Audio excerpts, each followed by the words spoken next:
Qué bueno que están acá. Qué bueno que pasamos un domingo juntos. Siempre me alegra poder estar acá el domingo con ustedes, compartir. Y hoy arrancamos una nueva serie. ¿Sí? Así que le pido que esté muy listo porque sé que Dios nos va a hablar. Sé que Dios va a hablarnos a través de esta serie. Y quiero darle un poquito de historia, de contexto. ¿Alguna vez alguno ha leído el libro de los jueces? Es un libro no muy agradable para leer, sinceramente. Es un libro complicado. Podría convertirse como un libro estresante, conmovedor. Uno se estresa, uno llora, uno se preocupa cuando lee el libro de los jueces. Ahí encontramos la historia más oscura del pueblo de Dios en estos tiempos. Y bueno, hemos decidido tomar un tiempo para ver qué es lo que Dios quiere hablarnos a través de esta historia, qué es lo que Dios quiere hablarnos a través del ejemplo de otros, de lo que vivieron. Aún así, este libro, algunos de los personajes que esta historia narra durante esta época, fueron considerados héroes de la fe. No eran personas perfectas, pero el escritor del libro de Hebreos los menciona como héroes de la fe. Y yo no sé tú, pero yo al menos no quiero ser perfecto, pero al menos quiero que se me recuerde como un hombre de fe. Porque perfecto, pues usted sabe, solamente Dios. Así que una de las frases más memorables de este libro es el último capítulo que quiero leerte ahí, y está en Jueces 21. Este versículo, mire lo que dice. Dice: en aquella época no había rey. Este era un tiempo donde no había líder en el pueblo de Dios, de Israel. No había rey, dice, en Israel. Y dice, y cada uno hacía lo que le parecía mejor. Cada uno actuaba de acuerdo a lo que ellos pensaban que era lo correcto.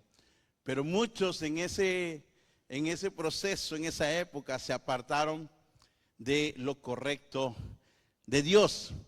Ellos hacían lo que su corazón les dictaba, lo que su corazón les decía. Y no sé tú, pero yo a través del tiempo me he dado cuenta que el corazón es muy traicionero. Si nos dejamos llevar solamente por nuestro corazón, ¿cuántos de nosotros nos hemos equivocado en una decisión porque nos llevamos por el corazón? ¿Sí? ¿Cuántos? No ve al esposo. No, ese no es un error, esa es una bendición. ¿Verdad? ¿Cuántos nos hemos equivocado porque nos dejamos llevar? Ay, es que yo siento, ¿no? Ay, es que yo pienso, es que mi corazón me lo dicta. Bueno, la Biblia dice que el corazón es lo más engañoso que existe. Y Dios por eso quiere que confiemos en Él y aprendamos a depender de Él. Así que vayámonos a la historia. Si está ahí su Biblia, me acompaña. Si no, ahí le voy a traer. Y vamos a comenzar en Jueces capítulo 1, porque el primer versículo comienza bien emocionante. Vamos a leerlo juntos y comienza así. Dice: después de la muerte de Josué, los israelitas le preguntaron al Señor: ¿cuál de las tribus debe ser la primera en atacar a los cananeos? Y dice aquí que después de muchos años de haberse tenido un líder, de haber sido guiados por Moisés, líderes como Moisés, Josué, el pueblo de Israel debería de aprender a depender de Dios. Esta es una de las cosas que yo constantemente le pido a Dios, que me ayude a enseñarle a su iglesia, a ustedes, a depender de Dios y no de mí. ¿Cuántos saben que hay mucha gente que depende de hombres? ¿No? Muchas veces idolatramos a hombres de Dios, pastores, ¿no? Si no te habla Dante Gebel, no es palabra de Dios. Si no te habla Cash Luna, pues no es palabra de Dios, ¿sí o no? Pero Dios, aquí miramos que tiene un deseo profundo de que nosotros no idolatremos hombres, sino que aprendamos a depender ¿de quién? De Él mismo.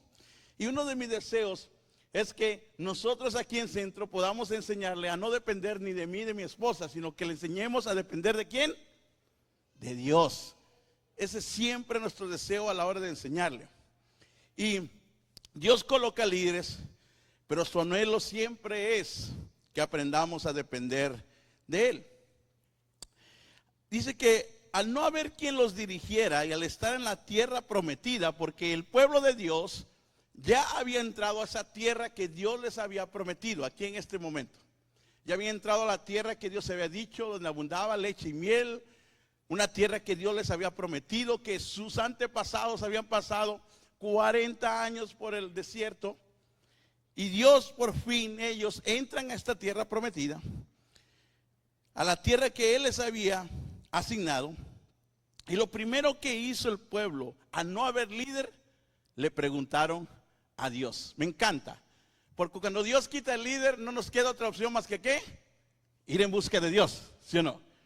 Cuando el problema hoy en día que tenemos con esta nueva era moderna, es que hoy en día yo me doy cuenta que cada vez la gente se aleja más de la Biblia, porque con un solo clic te vas a YouTube, puedes escuchar cualquier prédica, cualquier pastor, lo que tú quieras.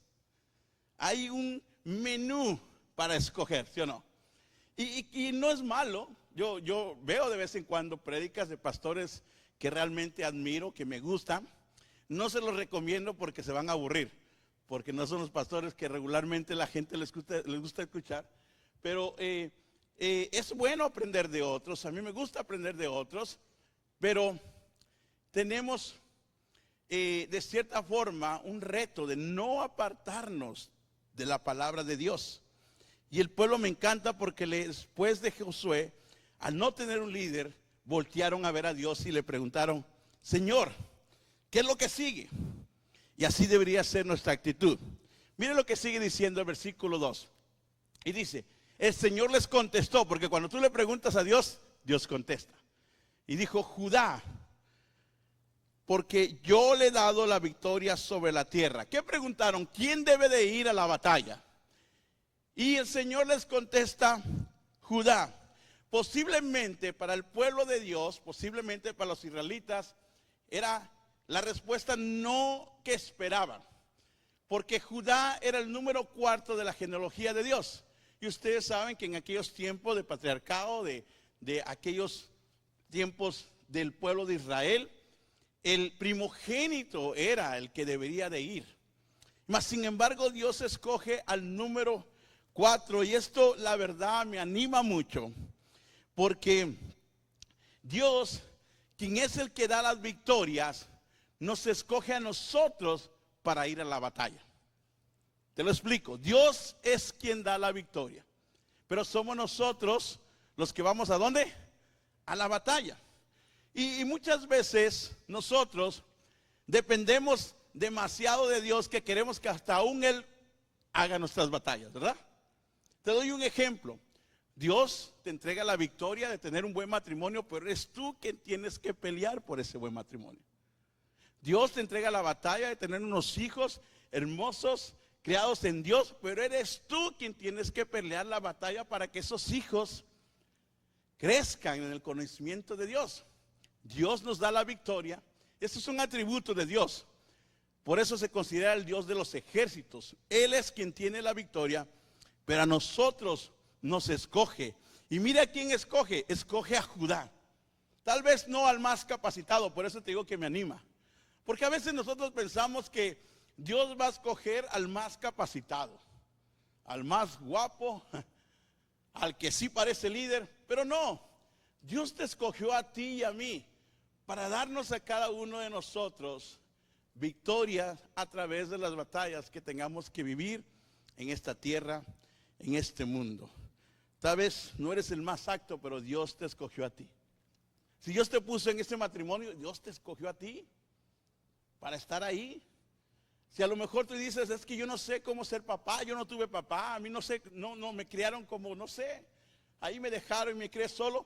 Dios te puso a ti para ser ese padre que cría a los hijos que Dios nos ha regalado. Dios escoge siempre, no al mal. Ahora, la pregunta es: ¿por qué será Dios así? Porque al final Dios es el que quiere toda la gloria, toda la honra. Si pone a uno capacitado, ¿qué dice el capacitado? Ay, mira, ya viste la esposa bien contenta, porque mira yo sí la tengo contenta, yo sí la le doy regalos, la trato bien. Y no, hombre, y si subieras, le abro la puerta, nos echamos el taco, ¿ah? Si fuéramos con los hijos, no, mira los hijos que tengo, por mi educación, porque me he preparado, porque... No, Dios escoge a lo no apto para entregarnos victorias en nuestras batallas. Amén. Esto no es la prédica, esto es simplemente mirar qué dice cada versículo, ¿va? Seguimos leyendo. Dice, entonces los hombres de Judá le dijeron a sus parientes de la tribu de Simeón. Me encanta porque Judá dice, ¿quiere Dios que vaya yo a la batalla? No voy solo, me llevo a mi primo, que en este caso era su hermano Simeón. Dice, vengan nosotros a luchar contra los cananeos que viven en el territorio que se nos ha asignado. Mire lo que dice, después nosotros los ayudaremos a ustedes a conquistar su territorio. Así que los hombres de Simeón fueron con los de Judá, y Judá fue. Me encanta porque Dios escoge a Judá, y Judá no dice, espérame Señor, no sé si pueda, tengo que trabajar. No, Señor, espérame, tranquilo.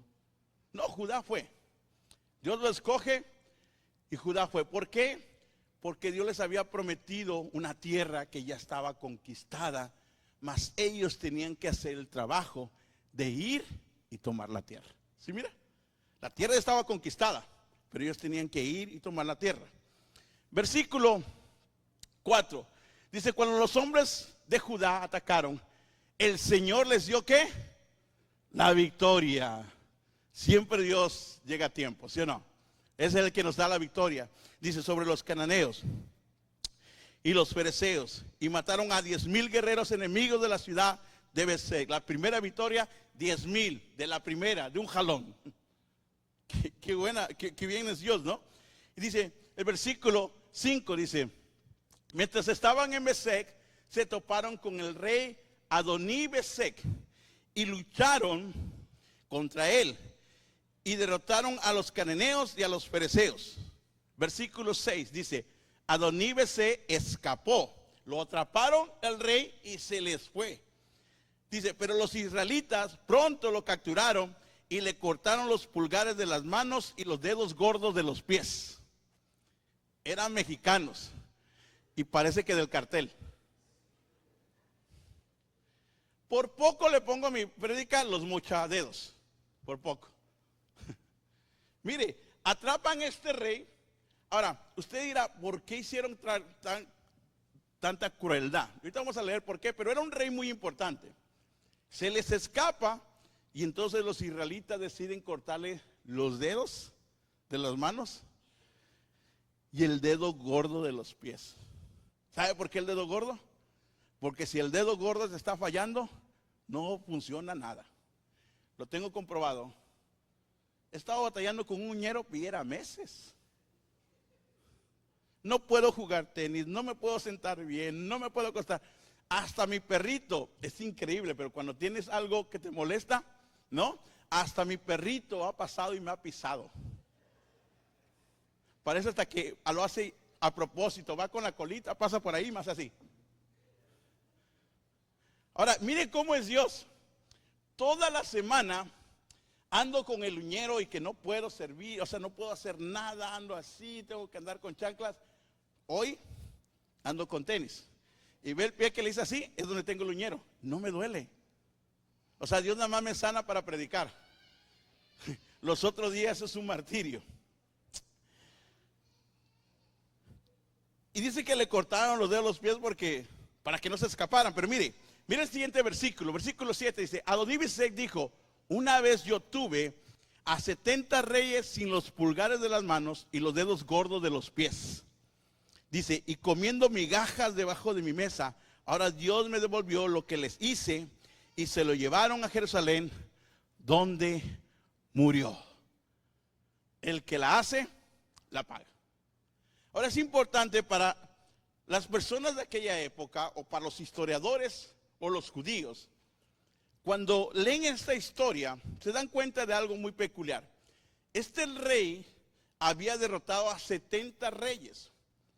Un rey que tenía bajo sus migajas, bajo su mesa, a 70 reyes, era un pesado. Era un pesado, o sea, haz de cuenta no sé, Chapo Guzmán, un pesado. O sea, tenía 70 naciones bajo él. Y la primera batalla que el pueblo de Israel conquista para tomar la tierra que Dios les había prometido, habían derrotado a una potencia mundial, considerado así en aquellos tiempos. Imagínense. Ellos estaban, pero Dios les da la palabra, vayan, que vaya Judá. Judá va, se lleva al hermano. O sea, ellos andaban pero bien prendidos. Usted sabe, cuando Dios te habla y tú, sí, vamos a hacerlo, vamos a hacerlo. Y usted anda así con toda la fe. Y con toda esa fe conquistan y se echan a un pez pesado, al mochadedos. No es el mochorejas de México, no, este es el mochadedos. Y conquistan este rey. Hasta este punto, todo se miraba bien. Pero vamos a entender un poco el contexto. Y el contexto comienza con después de la muerte de Josué. Y para poder entender esta parte, esta historia del versículo 1, del capítulo 1, perdón, tenemos que ir atrás porque Josué muere. Es el último líder del pueblo de Israel. Y da unas indicaciones. Usted sabe que cuando una persona va a fallecer, va a morir, siempre tiene algunas palabras. Y sobre todo en la Biblia miramos esto. Y Josué tenía unas palabras de parte de Dios, las últimas palabras, para indicaciones muy precisas para el pueblo de Dios, para que tuvieran el éxito que Dios les había otorgado y tomar la tierra prometida. Y vamos a leer un poquito de Biblia, hoy un poquito rápido, pero ahí le vamos a ir explicando qué pasa. Comenzamos, Josué 23, último capítulo. Pasaron los años y el Señor les había dado al pueblo de Israel descanso en todos sus enemigos. Dice Josué, quien era muy viejo, reunió a todos los ancianos, a los líderes, a los jueces y a los oficiales de Israel y les dijo, ya estoy muy viejo. Versículo 3. Ustedes han visto todo lo que el Señor su Dios hizo por ustedes. Les dice, a lo largo de mi vida, el Señor su Dios peleó por ustedes en contra de sus enemigos. 4. Yo les he repartido para que sea su hogar toda la tierra de las naciones que aún no están conquistadas y también las de aquellas que ya hemos conquistado, desde el río Jordán hasta el mar Mediterráneo, donde se pone el sol. Siguiente, dice, esta tierra será de ustedes porque el Señor su Dios, Él mismo, dice, mire lo que dice, Él mismo expulsará a toda la gente que ahora vive allí. Esto es muy importante. ¿Se acuerda lo que le dije? Dios da las victorias, pero tú peleas la batalla. Dios les está diciendo que Él tendrá la victoria en expulsar a todos los enemigos del territorio. Pero ¿quiénes tenían que expulsarlos? Ellos. ¿Cómo? Como hicieron con este rey que acabamos de leer. Dice, ustedes tomarán posesión de esta tierra, tal como el Señor su Dios lo prometió. Dice, por lo tanto, les da indicaciones. Asegúrense de seguir todo lo que Moisés escribió en el libro de instrucciones. No se desvíen de esas palabras ni a la derecha ni a la izquierda. Bien preciso. Siguiente. Asegúrense de no tener nada que ver. No los hagan sus compadres, no los hagan sus cuates con los otros pueblos que aún quedan en esta tierra. Ni siquiera mencionen los nombres de sus dioses, mucho menos juren por ellos, ni los sirvan, ni los adoren. Estas eran las indicaciones de parte de Dios.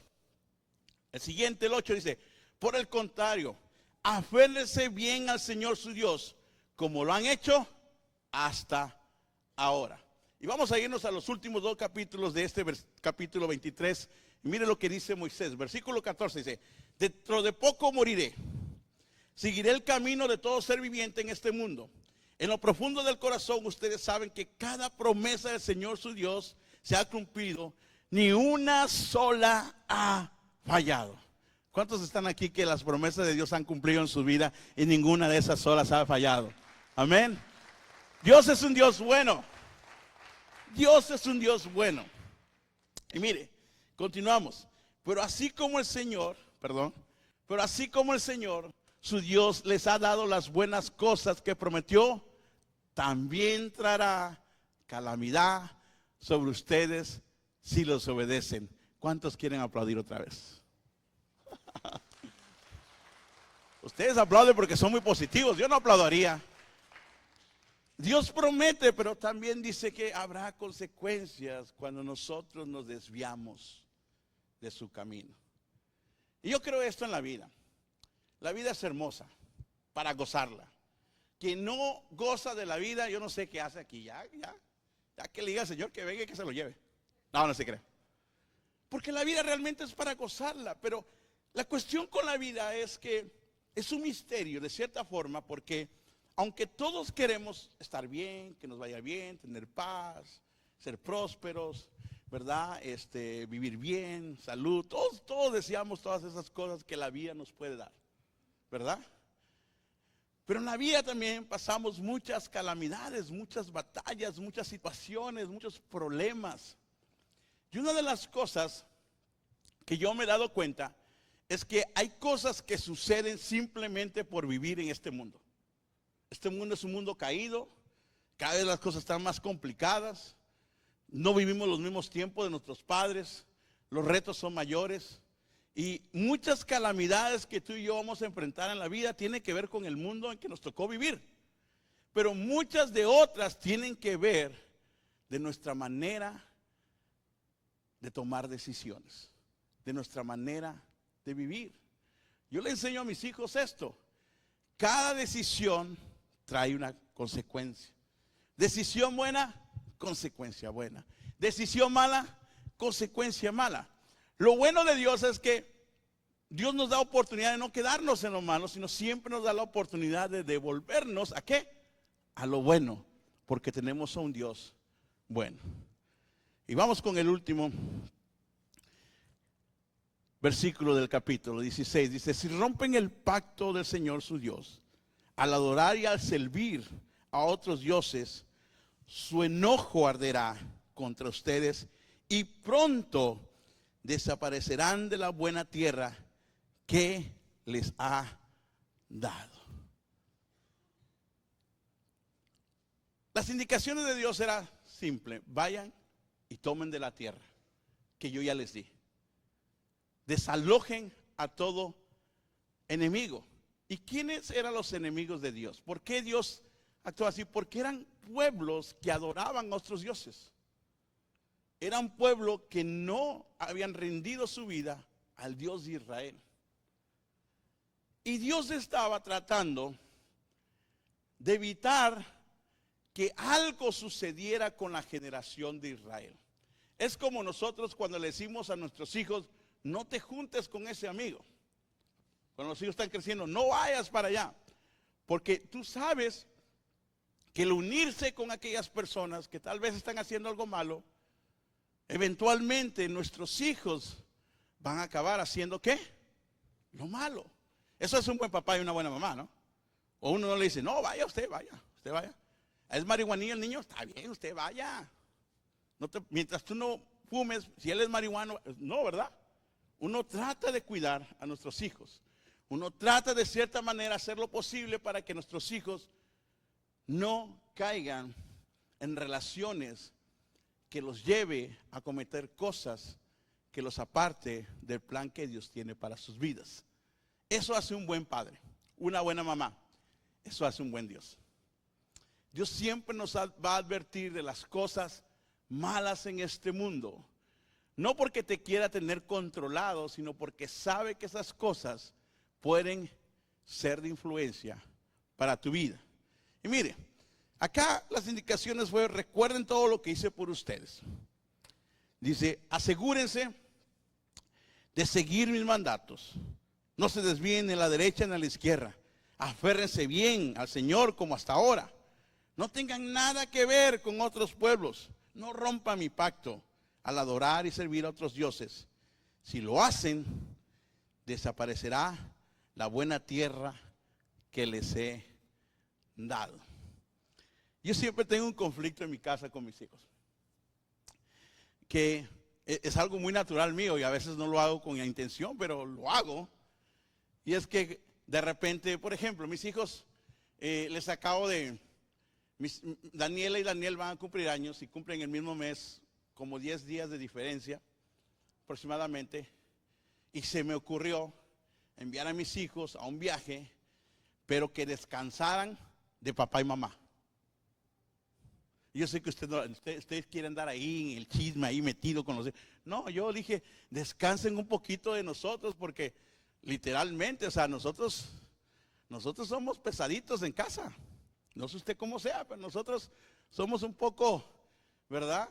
Y bueno, yo ya tengo hijos grandes, tengo un hijo de 26, tengo una hija de 22, y yo dije, bueno, que se vayan con los mayores. Daniela tiene 18, váyanse solos, ya manejan. Yo les pago todo. Y les di un viaje. Pero yo tengo la mala manía con Daniel, con mis hijos pequeños, aún tengo los grandes también, que cuando hacen algo les digo, hey, ya no van a ir al viaje. Hey, les voy a quitar las vacaciones, ¿eh? ¿Usted no hace eso? Yo tengo esa mala manía. Usted a lo mejor dice, pastor, eso no es malo. No, sí, eso es malo.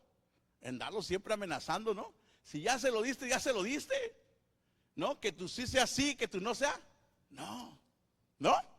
Entonces, yo me he dado cuenta que los santos, y siempre me dicen, no nos amenaces con eso, mejor no vamos, porque tú siempre amenazas con lo mismo, ¿no? Dios aquí les estaba diciendo, y voy a usar este versículo siempre con mis hijos, Dios lo mismo le dijo al pueblo de Israel, o me obedecen, o les quito de la tierra que ya les había dado. Imagínense, todo parecía ir bien, el pueblo había entendido las instrucciones, salieron a la batalla, Judá, tomaron a este rey, todo parecía ir bien, pero de repente, siempre hay un pero, ¿no? Siempre hay un pero en la vida. Mire lo que dice Jueces capítulo 1, del versículo 19 en adelante, después de la conquista de este rey. Mire, vamos a ir leyendo y quiero que ponga atención a algo que se repite constantemente. Ahora, si usted dice, no lo puedo escuchar bien, no agarro, pastor, que usted habla muy rápido. Bueno, ahí se lo puse en diferente color.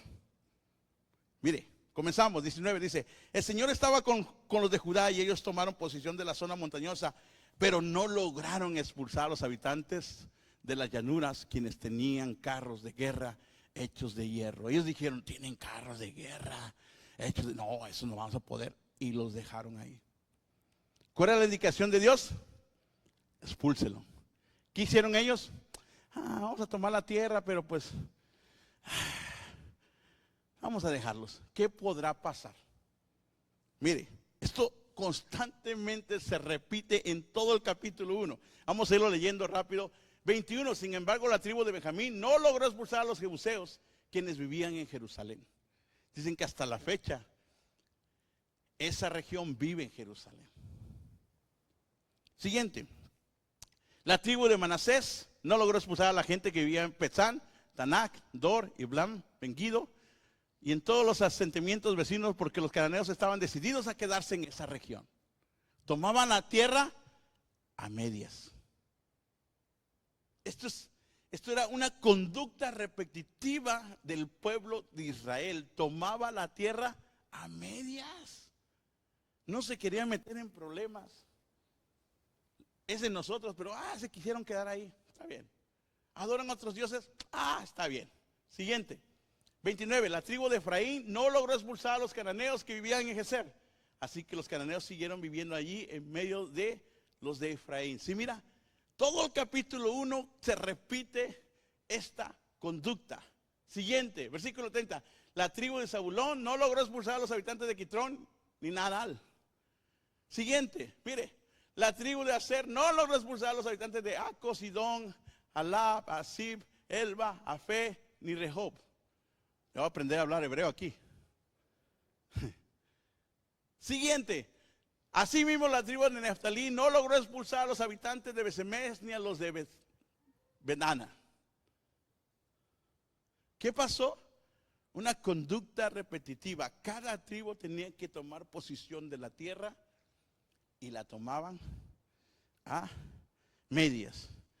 ¿Qué provocó esta falta de decisión en el pueblo de Israel? ¿Qué provoca en la vida de una familia cuando somos pasivos? Que decimos, no tiene nada de malo. ¿Qué podrá pasar? ¿A poco de veras le crees al pastor? ¿Qué sucede cuando el pueblo de Israel no se quiere ser responsable de sus batallas? Acuérdense, Dios les había dado la victoria, pero ellos tenían que ir a tomar la tierra. Dios a nosotros nos ha dado victoria sobre nuestro matrimonio, nuestras finanzas, nuestra familia, nuestros hijos, sobre esta tierra. Nos ha dado victoria sobre la enfermedad, pero nosotros necesitamos pelear la batalla. La victoria ahí está, pero nosotros necesitamos pelear la batalla. Me acuerdo una vez una señora que tenía problemas con su hijo y me dijo, no, ya se lo entregué al Señor. ¿Ya? Él es su padre, ¿no? Él que lo guíe, ya se lo entregué, ¿no? Y yo honestamente dentro de mí dije, pero Dios te lo entregó a ti. Tú tienes que criarlos, educarlos, tienes que ser influencia para ellos. Es muy fácil decir, no, ya se lo entregué a Dios. Imagínense. Tienes un esposo que tienes problemas, ya se lo entregué a Dios, ay Dios que se encargue de él. Dios va a estar en el cielo, pero si tú te casaste con él, ¿por qué me lo mandas a mí? ¿No? El marido, ya esa vieja se la entregué a Dios. Esa vieja, ¿qué te pasa? ¿No? Y Dios está ahí arriba, y a mí, ¿por qué me los mandan? ¿No? Muchos tenemos a veces esa actitud de no querer enfrentar la situación. Somos pasivos, a medias, y se lo dejamos todo a Dios. Esta es una conducta que todos hemos tenido. ¿Qué provoca esta falta de decisión? Veamos Jueces capítulo 2 para poder entender qué sucedió. Mire lo que dice. Versículo 1. El ángel del Señor, después de esta actitud dice, el ángel del Señor subió a Gilgal, a Boquim, y dijo a los israelitas, les recordó. No era que Dios les estaba sacando lo que había hecho por ellos, pero les tenía que recordar para que entendieran quiénes eran ellos y quiénes era Dios. Dice, yo los saqué de Egipto y los traje a esta tierra que juré dar a sus antepasados. Y dije que nunca rompería mi pacto con ustedes.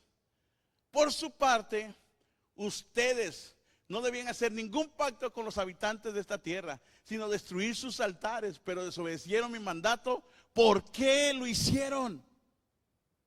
Porque cada vez que no lo sacaban, permitían que los altares de sus dioses permanecieran en esa tierra. Versículo 3. Ahora declaro que ya no expulsaré a los pueblos que viven en la tierra de ustedes. Ellos les serán espinas clavadas en el costado. ¿Nunca has tenido a alguien que es como una espina clavada a tu costado que no te lo puedes quitar encima? Esta expresión en el original hebreo, usted a lo mejor recuerda que cuando Dios forma al hombre, crea al hombre y dice que lo duerme y hace que al dormirse le saca a la mujer ¿de dónde? De la costilla de al lado. Esta expresión lo que está diciendo Dios es, ustedes decidieron casarse con esos. Y ahora ellos van a estar a su lado, pero van a ser como espinas clavadas en el costado. Vas a ver para que te los puedas quitar. Como chinches, como pulgas. ¿No me entiende? Como piojos. Vas a ver. Dice, y sus dioses serán una tentación constante para ustedes. Sus dioses serán una tentación constante para ustedes. Uno dice aquí, Señor, perdóname.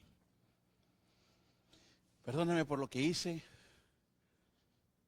pero no quedó ahí. Recuerda lo que le dije al principio, las decisiones que tomamos traen consecuencias. La generación que cruzó para tomar posesión de esa tierra, eventualmente murió. Y creció otra generación. Y mire, después de que murieron todos los de esa generación, creció otra que no conocía al Señor, ni recordaba las cosas poderosas que Él había hecho por Israel.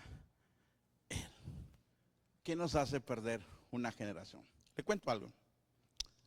Alguna vez fui a México y me pidieron que predicara. Y Dios me dio esta palabra que está en Jueces capítulo 2:10, donde habla acerca de una generación perdida. Y yo la prediqué y yo tomé este capítulo y prediqué acerca de cómo nosotros, los cristianos, esta generación, nosotros los padres, podemos perder a una generación. Y me acuerdo que como andaba yo allá, no tenía todo lo que yo utilizo para prepararme para un tema, pero tomé ese tema y dejé que Dios me hablara y hablé acerca de este tema. Esta semana que leí la consecuencia de por qué una generación se perdió, quedé con la boca abierta. Una generación se perdió porque un pueblo, una otra generación, decidió hacer las cosas a medias. ¿Cómo me dolió? ¿Cómo me dolió? ¿Cómo se pierde una generación? Y hoy en día como pastores, yo hablo con pastores. En algún momento fui joven y era el pastor joven que venía y decía, sí, tenemos que cambiar, tenemos que hacer que esta iglesia se llene de jóvenes, pero pues como usted ve ya no estoy tan joven. Y durante 14 años ha habido una carga en mí. Y la carga es de que he visto en nuestra iglesia pasar niños en nuestros programas de la iglesia, pero cuando crecen y se vuelven adolescentes, perdemos a esa generación. La mayoría de ellos ya no están aquí. Algunos son hijos de algunos de los que todavía estamos aquí, pero la mayoría de ellos ya no están aquí. Y siempre he tenido esa carga porque digo, si nosotros como iglesia hacemos lo que tenemos que hacer para que nuestros hijos conozcan de Dios, en los últimos años he entendido algo, que no es la responsabilidad de la iglesia de salvar una generación. Es la responsabilidad de unos padres. Nosotros hacemos nuestro trabajo, lo que podemos. Pero si somos sinceros, sus hijos pasan mucho más tiempo con usted. Solamente pasan una vez a la semana con nosotros.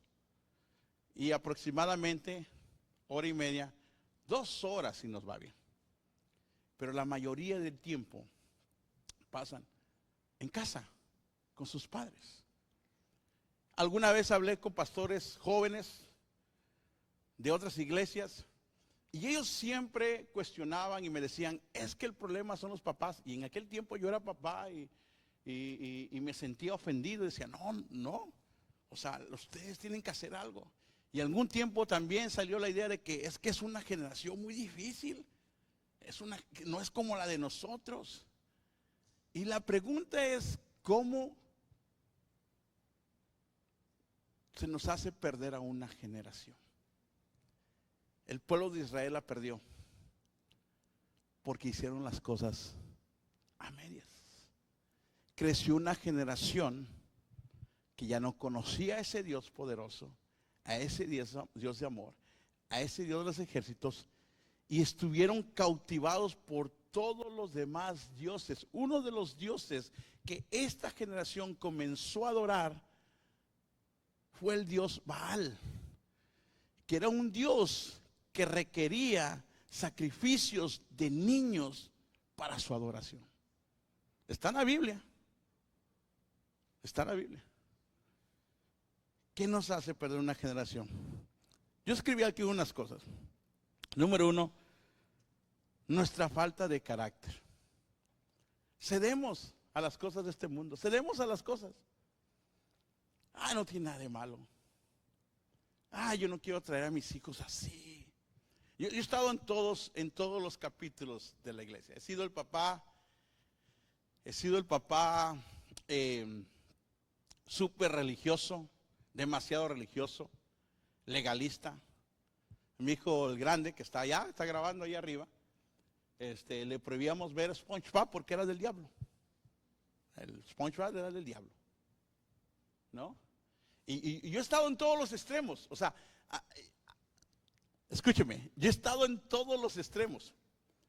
Y ser tan extremista, escúcheme, se lo digo porque yo he estado ahí, ser tan extremista, por poco pierdo a mi hijo que está ahí sirviendo a Dios hoy.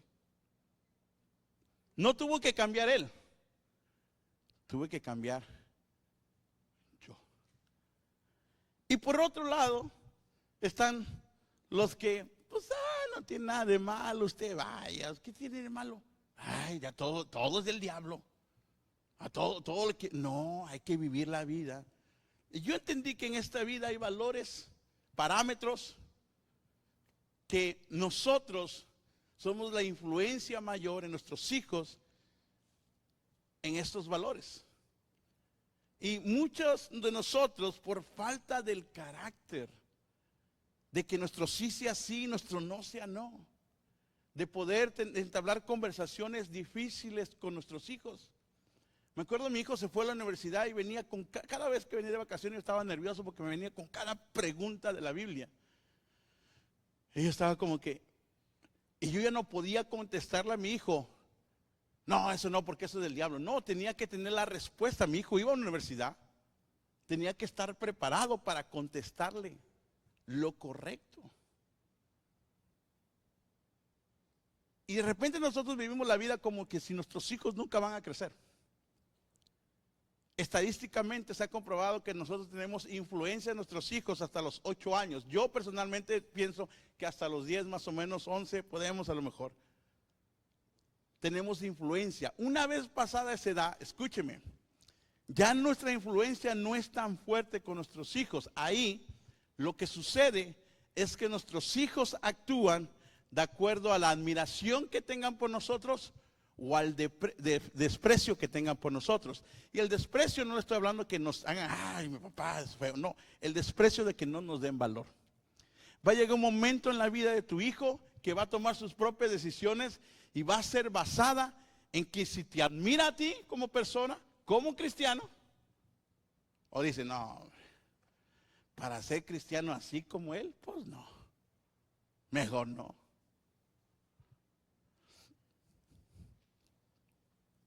¿Qué nos hace perder una generación? Nuestra falta de fe. ¿Qué refleja tu fe? ¿Qué refleja tu fe cuando estamos en problemas difíciles? ¿Qué refleja tu fe cuando tienes problemas en el matrimonio y no los puedes arreglar? Y tus hijos dicen, pero si tenemos un Dios que todo lo sana, que todo lo restaura. Y ellos no se pueden poner de acuerdo. Comienzan a cuestionar a ese Dios que nosotros hablamos en casa. No concuerda. ¿Qué nos hace perder una generación? Nuestro doble discurso, el doble ánimo, la inconstancia. ¿Qué nos hace perder una generación? La falta de esfuerzo. No queremos cambiar, no queremos aprender. Escúcheme, como padres tenemos que aprender, léase libros, cómo ser un mejor papá, cómo ser una mejor mamá. Yo sé, es que a mí no me enseñaron, es que yo no tuve papá, yo tampoco. Pero hoy en día hay recursos para aprender, para buscar, para ser mejores. Y sobre todo nuestra falta de convicción. ¿Qué es la convicción? Hacer lo que Dios nos demanda que hagamos. Vivir una vida de acuerdo a la que Dios quiere para nosotros. Uno de los mayores problemas que la iglesia está enfrentando hoy en día es la desconexión entre la iglesia y las nuevas generaciones. yo creo que esto radica en la desconexión entre Dios y los padres. Los hijos están desconectados de la iglesia porque los padres no estamos conectados con Dios. Y podríamos quejarnos de que es una mala, muy difícil generación. Pero la realidad es que tenemos que hacer cosas diferentes. La pregunta es, ¿qué estás haciendo tú para que tu casa sea diferente? Les voy a decir esto con mucho amor, con mucho amor. Me cuesta trabajo decirlo, pero es la verdad. Pero quiero ser honesto. ¿Se acuerdan que le dije yo? Mi deseo es que usted aprenda a depender de Dios, no del hombre. Esto es algo que yo lo creo infinitamente. Hoy en día, con las generaciones y los problemas, la problemática que estamos teniendo afuera, con las ideologías, hoy en este tiempo, traer a tu hijo a la iglesia no es suficiente. No es suficiente. Se tiene que hacer algo más. Yo para traerles compartir todo esto, yo estuve cuestionando, platicando con mis hijos, platicando con mi esposa, sobre todo con mi esposa, que ella es muy honesta conmigo. Ella así me dice las cosas sin filtros y como son y como va. Y dije, pues hay que oírla a la señora, es que hay que oírla. Y dije, entonces le preguntaba yo a mi esposa que si yo alguna vez he esforzado a mis hijos venir a la iglesia, desde que eran niños, ahorita que son grandes, los hemos forzado. ¿Tú has visto alguna vez que hemos forzado a nuestros hijos como no van a Disneylandia si no van a la iglesia? No van a Chuck E. Cheese si no van a la iglesia. ¿No? Entonces yo, porque sabe una de las cosas, no soy un papá perfecto. No hay padre perfecto. No hay mamá perfecta. Todos fallamos. Pero la cuestión acá es que nos esforcemos día a día para ser mejores. Para ser cada día mejor. Yo crecí con un padre ausente, crecí con una mamá que tuvo infinidad de hijos. Yo fui el último. Mi mamá me tuvo a los 40 y pico de años. Casi cuando yo la miraba parecía más mi abuelita que con mi mamá. Y sufrí mucho tiempo con eso porque yo iba a la escuela, mis amigos llevaban a su mamá, mi mamá ya no iba porque ya estaba grande. Y toda la vida crecí con miedo de que mi mamá iba a fallecer pronto porque estaba muy grande. ¿No? Entonces, no tuve esas herramientas en casa. Crecí sin Dios. Crecí y heredé una religión católica. Ojo, el cristianismo no se hereda, no se hereda. Nosotros hacemos discípulos en casa a nuestros hijos, no se hereda. Mis hijos no van a heredar mi religión o no van a heredar amar a Dios porque yo lo amo. Es algo que les tengo que enseñar. Deuteronomio 6, el Shama, que una de las cosas más importantes que tiene la Biblia, dice esto: y amarás a Dios sobre todas tus cosas, con toda tu mente, con toda tu alma, con todo tu corazón. Y estas palabras se las vas a repetir a tus hijos cuando camines con ellos, cuando duermas con ellos, cuando comas con ellos, y las pondrás en los postes de tu casa.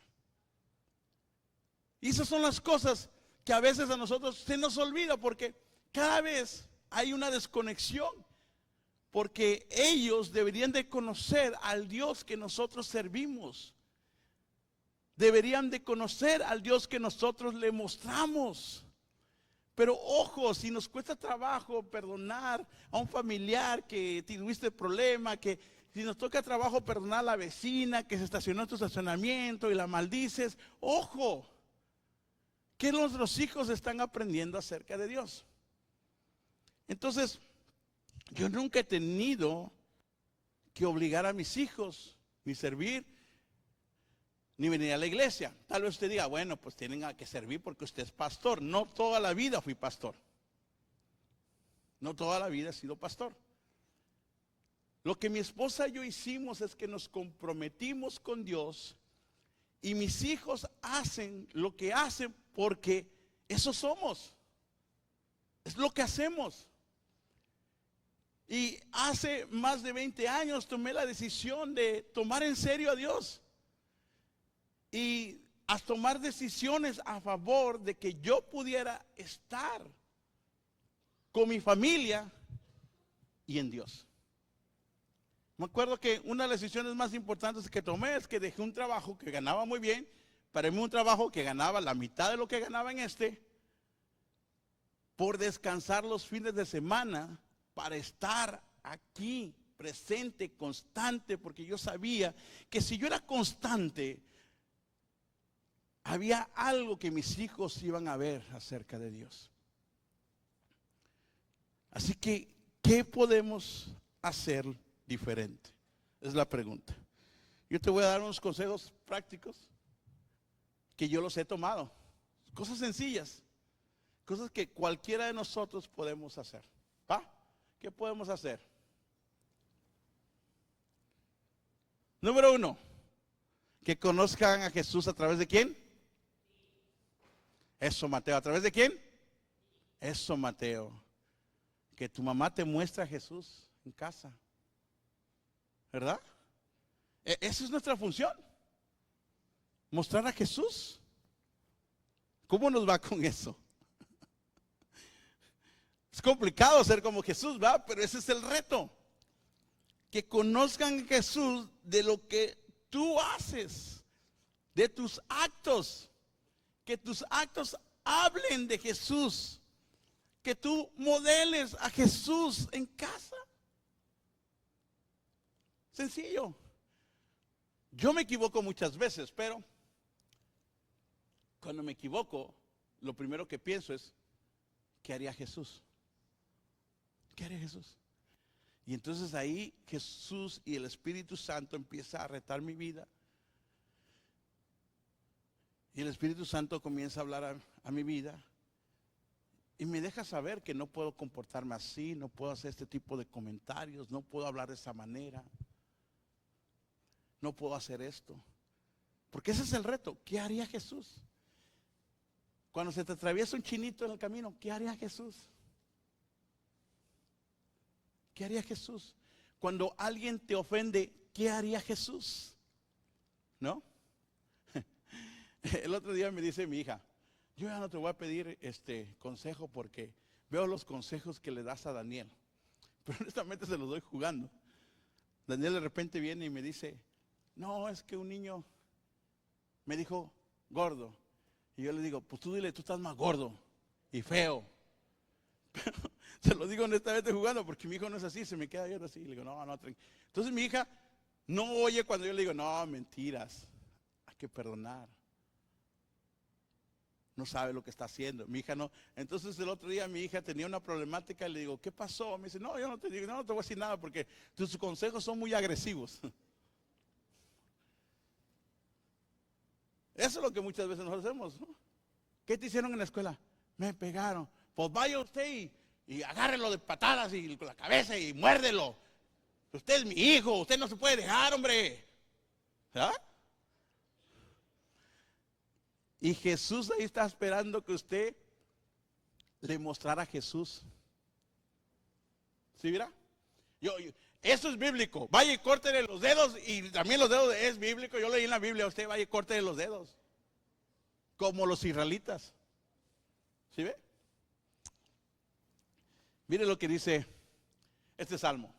Que cada generación cuente a sus hijos de sus poderosos actos y que proclamen tu poder. Cada generación le cuenta ¿a quién? A sus hijos. Lo que tus hijos van a saber de Jesús es a través de ti. No hay nadie más, a través de ti. Aquí podemos enseñarles a tener paciencia, pero llegan a casa y miran a la mamá que no tiene nada de paciencia. Se les fue el Espíritu Santo. Llegando a su casa se les va lo que le enseñamos en casa, aquí en la iglesia. ¿Me está entendiendo o no? ¿Sí me entiende? Les enseñamos aquí a los muchachos, a los niños, ¿no? De perdonar a tus enemigos, ¿no? Y llegan a la casa y el papá ya, no, es que tu hermano, y empieza a hablar mal de alguien que le cae mal. ¿Qué Jesús están viendo en tu casa?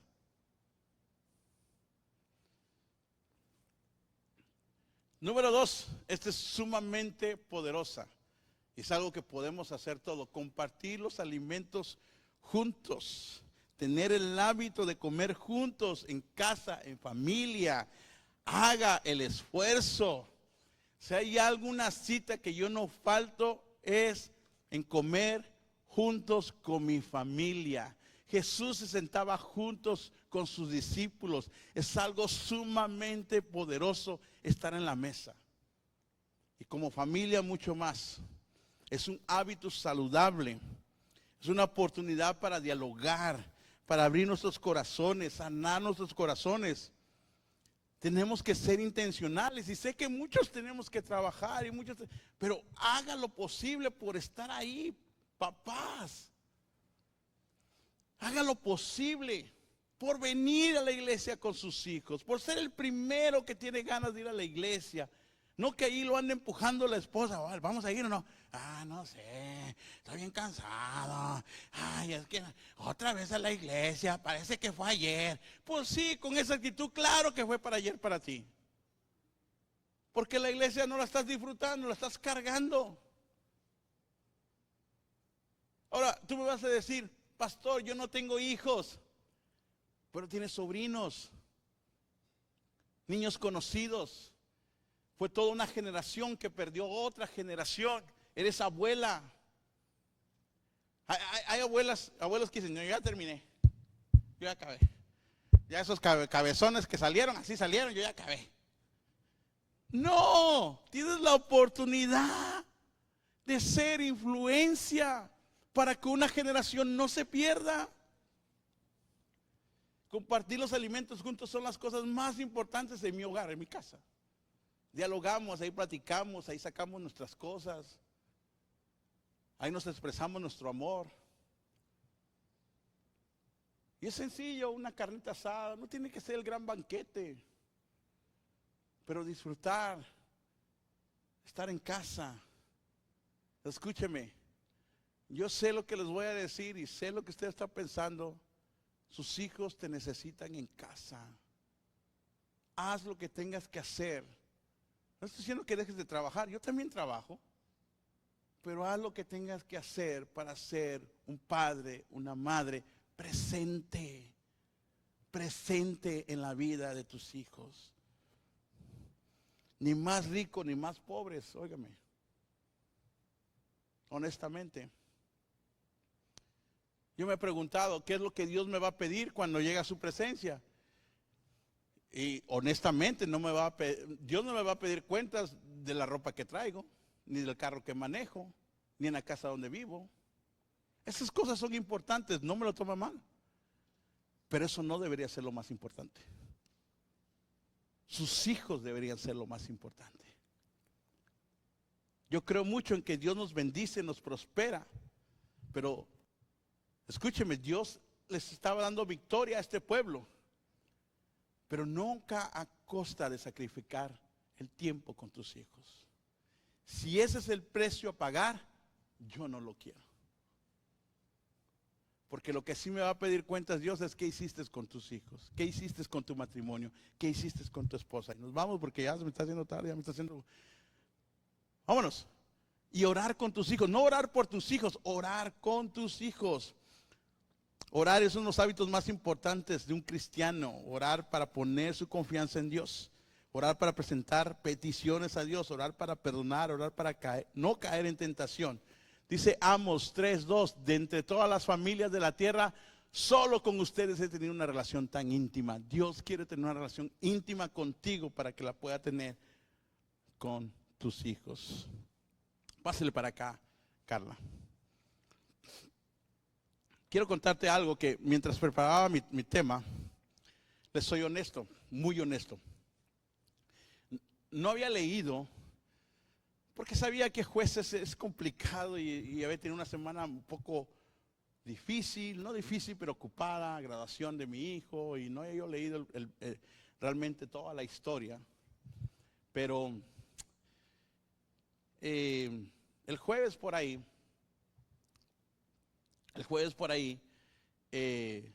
mi hijo Daniel estaba en el cuarto y estaba llorando. Y entré, lo miré y le dije, ¿qué te pasa? ¿Verdad? ¿Qué tienes? Y mi hijo en realidad pues no me quería decir. Y yo sentí como que no tenía confianza de decirme. Y hay algo que yo he aprendido, que yo no puedo dejar a mi hijo así. Mi hijo tenía que expresar lo que estaba sintiendo. No sabía lo que estaba sintiendo, pero tenía que expresar lo que estaba sintiendo. Entonces fui por ayuda. Y adivine por quién fue. Dice que decir mi esposa, no, fui por Carlita. Fui por Carla y le dije, Carla, ¿puedes hablar con Daniel? Preguntarle qué tiene, está llorando, está triste. Y Carla entró al cuarto y habló con él. Y ya no sé qué tanto habló, yo estaba afuera. Salió Carla y le digo, ¿qué tiene? Y esta fue la respuesta de Carla. ¿De veras quieres saber qué tiene? Y así me oyó a que yo era el problema, ¿va? Le digo, ¿sí? ¿Ya mero toca el piano o no? No, tienes que ir para allá, ya no vas a ver. Tenías que dejar todo mío, ¿sí? Ok. Ahí está. Bueno. Gracias. Entonces, me dice Carla, ¿de veras quieres saber? Yo me armé de valor, le dije, sí, dime qué. Dice, ¿eres tú? Tiene un problema contigo. Él siente que nunca hace lo suficiente para complacerte. Mire, yo me conozco, yo sé, no es que estoy con mis hijos y les soy honesto. Yo no soy de los papás que estoy ahí, tienes que hacer la tarea. No, yo no soy yo. Pero mi presencia tal vez, como soy, con las expectativas, como las cosas que yo hago personalmente, a lo mejor las expectativas de ellos es que tienen que estar a cierto nivel. Y fui y hablé con él. Estaba más tranquilo y le dije, Daniel, tú no tienes que complacerme. Es más, le dije, si fallas en complacerme, si haces algo que no está bien, no te preocupes, Daniel. Yo siempre voy a estar ahí. Yo siempre te voy a perdonar. Siempre te voy a amar. Siempre voy a estar ahí para apoyarte. Estoy muy orgulloso de ti, de todo lo que has logrado. Sé que yo puedo ser un poco intenso, pero hijo, yo te amo. Y lo más importante para mí eres tu amor. Tú no necesitas hacer nada para complacerme. Y le dije, es más, sí, te quiero pedir una sola cosa. Daniel estaba sentado en su cama y le dije, mírame a los ojos. Lo único que te quiero pedir, Daniel, es que ames al Señor con todo tu corazón, con toda tu alma, con toda tu fuerza. Cuando le dije esas palabras, Daniel salió corriendo a abrazarme y abrazarme duro, llorando en mi hombro. Y de ahí, mientras lloraba en mi hombro, le empecé a recordar y le dije, Dios ha sido bueno con nosotros. Dios ha sido un Dios tan bueno, Daniel, nunca nos ha dejado. Siempre ha estado para nosotros, nos ha bendecido. Hemos sido felices con Él. Él siempre ha estado en los tiempos duros, en los tiempos de alegría, en los tiempos de tristeza. Ha sido un Dios bueno. Y mientras yo le decía eso a mi hijo, Daniel lloraba y lloraba y lloraba. Un abrazo es mucho mejor que muchas cosas que a veces como padres nosotros pedimos. Pedimos demasiadas cosas a nuestros hijos. Queremos que vayan bien en la escuela, hagan la tarea. ¿Por qué vas mal? Yo nunca me he fijado en sus calificaciones. Gracias a Dios han sido niños inteligentes, pero nunca estoy a la par. ¿Ya hiciste la tarea? No. Le digo a mi esposa, déjalos. Toda decisión tiene una acción. Y sí les he enseñado a mis hijos que bueno, si se meten en problemas son ellos los que se van a meter en problemas. Yo voy a estar ahí para estar con ellos, pero ellos son los que se van a meter en problemas. Pero lo único que me ha interesado de ellos es que amen a Dios. No me interesa que tengan una gran carrera, no me interesa que sean famosos, no. He querido meter a Carla a concursos de canto. Le digo, para que te ganes unos 100,000, me das la mitad, vamos micha y micha. Y dice, no, porque yo no lo hago esto para la fama, lo hago porque amo adorar a mi Dios. Esa es la actitud. Así que Israel falló, perdió una generación por no enseñar a sus hijos, por no enseñar a sus hijos, por no recordar ese Dios amor. Irónicamente, esa actitud los llevó a sacrificar a sus propios hijos. Esa generación adoraba a Baal, que pedía hijos sacrificados. En cambio, ese Dios que sí nos ama, que sí te ama, en su inmenso amor, Él envió a su único hijo para sacrificio por una generación perdida. Él nos rescató a nosotros para restaurarnos, y para no solamente eso, sino para que no perdamos a nuestra generación. Tu mayor trabajo en esta tierra, escúchame, no es hacer dinero, y si lo haces, qué bueno. No es tener carreras, diplomas, y si lo haces, qué bueno. No es tener negocios, y si lo haces, qué bueno. Pero tu mayor función en esta tierra, lo más importante que Dios te ha dado, son tus hijos. Sé el papá y la mamá que ellos necesitan. Sé el papá y la mamá que ellos necesitan. Sí puedes, porque Dios te ha escogido. Porque las batallas son de nosotros, pero las victorias son de Él. Dios te bendiga. Ponte de pie y vamos a orar. Padre, te doy gracias, gracias por cada uno de estos hombres y mujeres. Dios, pon en su corazón la pasión por sus hijos. Pon en cada uno de ellos la pasión por sus generaciones. Que sean atrevidos en su fe. Que sean hombres que se atrevan y mujeres que se atrevan a creerte a ti, Señor. Hombres y mujeres de fe que estén dispuestos a hacer lo que tengan que hacer para rescatar a una generación. No somos perfectos, Dios, pero pon en el corazón de cada uno de ellos esa pasión por sus hijos y sus generaciones que tú nos has llamado a restaurar, a levantar y a que no se pierda. Que sea una generación que conozca de tus maravillas, de tus buenas obras y de tu gran amor. A ti la honra, a ti la gloria, en nombre de Cristo Jesús. Amén y amén. Denle un fuerte aplauso a Dios. Vamos.